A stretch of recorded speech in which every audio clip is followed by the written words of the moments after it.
Assalamu alaikum wa rahmatullahi wa barakatuh. This is episode 3 of MuslimaList. Welcome, welcome, welcome. Today we're joined by Tacreema Chikwatu, who's a poet, vlogger, and blogger. Tacreema, can you please tell us a little bit more about you, something that I haven't mentioned, and just a little bit more about you, what the things you do, and what you're involved in? Walaikum salam wa rahmatullah. Thank you for having me here, Amatullah. I'm really so happy. I've always wanted to be in a podcast, so this is like a dream come true. Oh my God. Okay. My name is Tacreema Chikwatu, as you've already said. I'm a poet. I'm also a blogger and a YouTuber. So, but I do that in my part-time. I'm a student. I'm studying Bachelor of Science in Computer Systems and Security. Yeah, I guess that's it. I guess I can also just do a background check. I'm the fourth born in a family of 4. I have 2 sisters and 1 elder brother. So, yeah, and I was born on the 27th of January, 2002. Honestly, it's an honor having you on this podcast. It's an honor having you. You're a poet. You're someone who we all aspire to be. So it's an amazing thing just having you on this podcast. Thank you very much. I also feel so privileged to be approached by you. Okay, so I'm curious a little bit. What makes you want to go towards studying computer science? Honestly, I've always liked computers. Ever since I was young, I think I was kind of exposed to that kind of environment. So I kind of fell in love with it at a very early age. So even when I was writing my exams, my O-level exams, and when I finished, I knew what I wanted. And yeah, that was computers. So would you say poetry is the creative side of you, and then the other side of your personality or your personnel is computers? Which, from the both of them, which one would you say is your career? Because I would think that poetry is your career. You already made a career out of it. So what made you think, computers is also going to be, is that like a second career for you, or are you thinking of leaving poetry? Because I'm concerned. You know, um, yeah, I get asked that quite a lot. Well, honestly, the computer part is just that professional side of me. Yes, I'd say it's the science part of me, and the poetry thing is the creative side of me. But if we were to rate them, okay, well, they're both 50-50 because I love computers, I love coding, I love doing anything related to computers, and I also love poetry.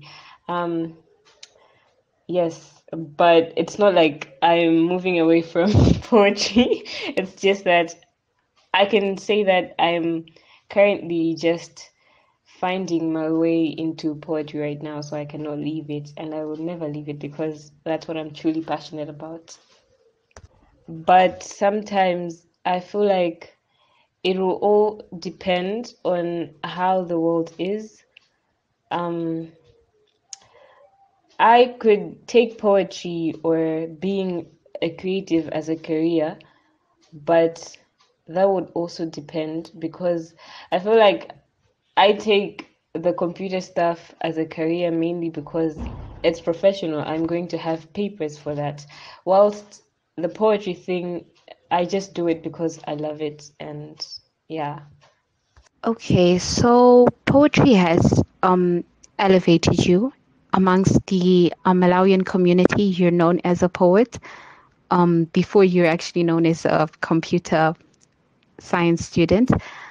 But when did you realize that poetry had taken you towards the direction of fame? Which program or which event just elevated you completely? I really love talking about this. Okay, so this is what happened. I was never into poetry that much until the time we had to kind of like participate in one of the events hosted by the former president's wife, the former first lady. And I wrote a poem for that particular event, even though I did not get to perform it there. I performed it at school, and that's where I actually knew that I'm kind of passionate about poetry because the feedback just made me feel so happy. It made me feel like I finally realized what I'm truly passionate about. So when I started university in our first year, I joined the Writers Club. It's called Master Writers Guild. And whilst we were there, we wanted to do a project, and someone suggested that we should do a poetry cipher. And I was so excited because I hadn't started recording any of my poems then, because at first I was just like, maybe I'm a traditional poet, even though my poems were extremely long and I couldn't call them traditional poems. So I decided to participate in that. And once it was released, the feedback I got from people really elevated me. It encouraged me, and also my family, my friends, they were there and they were telling me to go for it. So, yeah, ever since then, that was in 2019. So, yes, that was the one time that I think that I finally realized that I can do this and I can get known for it. That's honestly an amazing story. I I feel warm almost. Yeah, and when I look back, I go like, wow, what if I never I never participated in that project? It's one of the, I could call it a breakthrough, one of my biggest breakthroughs in life. So, would you consider art, I mean, poetry an art, or is it more of a very technical thing? Do you think people need to know, study it? Maybe like study the different types of poems and know more about them? Because, in school, I remember doing poetry, I mean, poems, like, analyzing and, in English and stuff. And there was just so many technical aspects of poetry. Do you think the poets themselves have to know that about their poem, or do you think people just analyze it and that's how we get to know a lot more about the poem? Before anything, poetry is art, because for you to come up with a poem that people are going to love, that people are going to be talking about, it takes some kind of creativity. Studying poems in school is just there to boost the creative part of the students, but in general, it is art. And I could say it's kind of important for people to be studying poetry in school.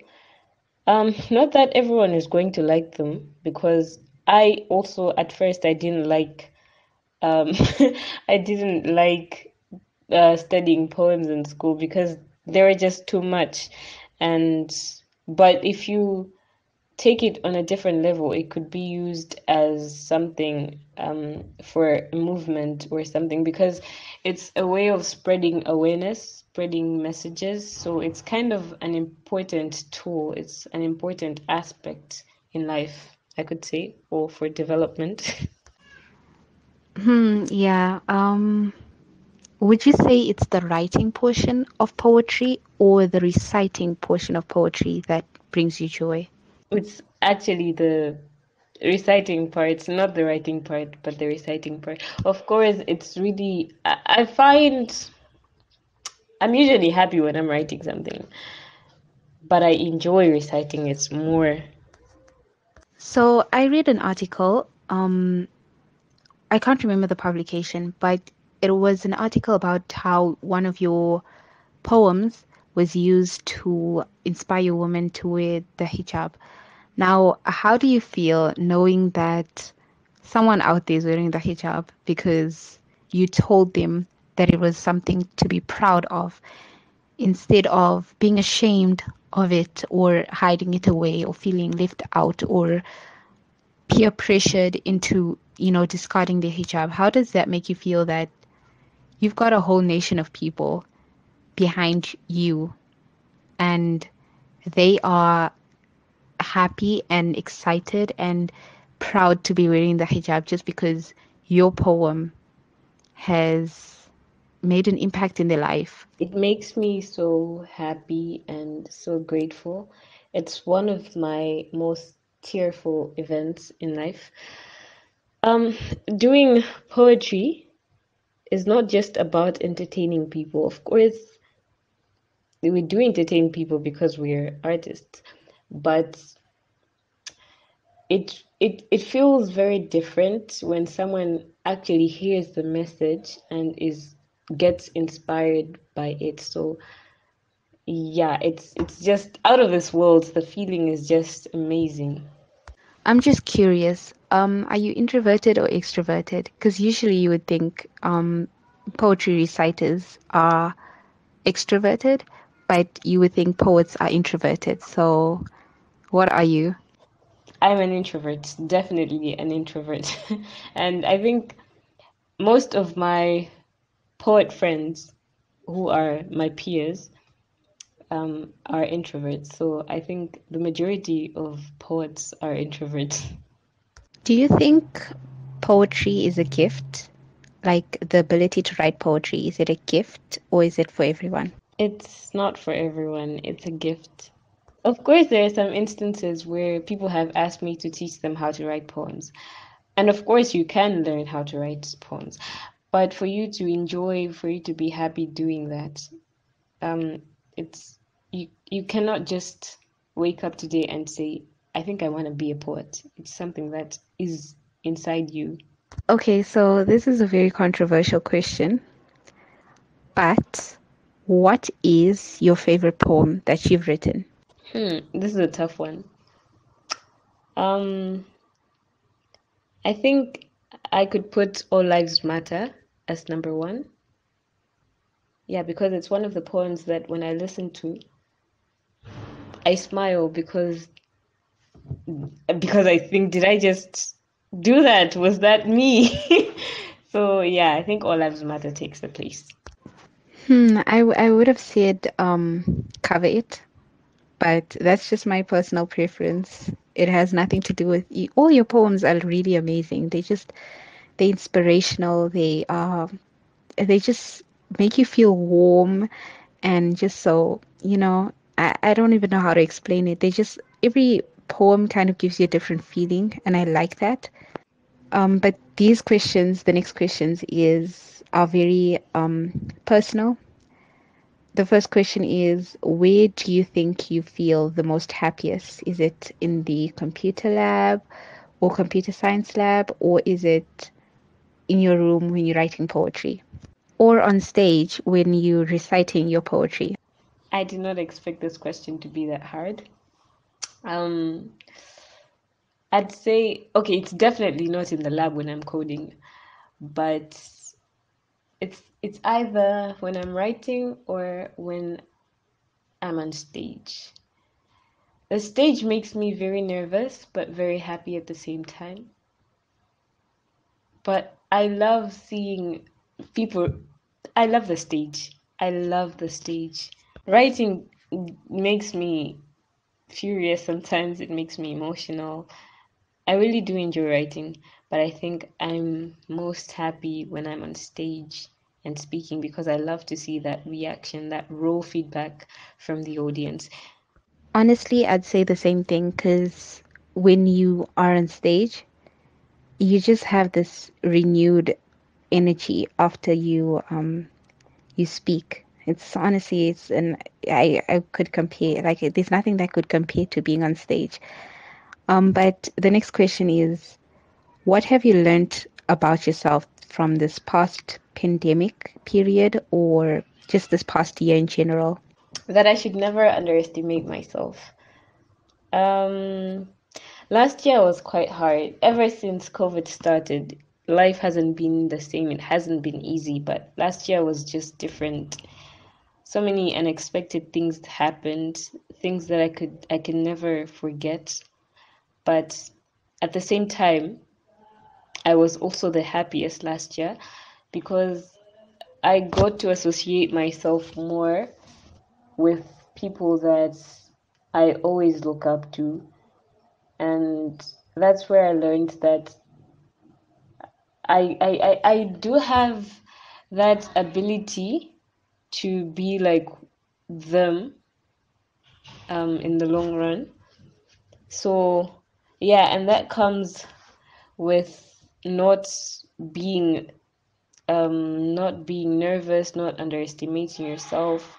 So yeah, I think that's what I've learned. That's what I'm kind of practicing right now.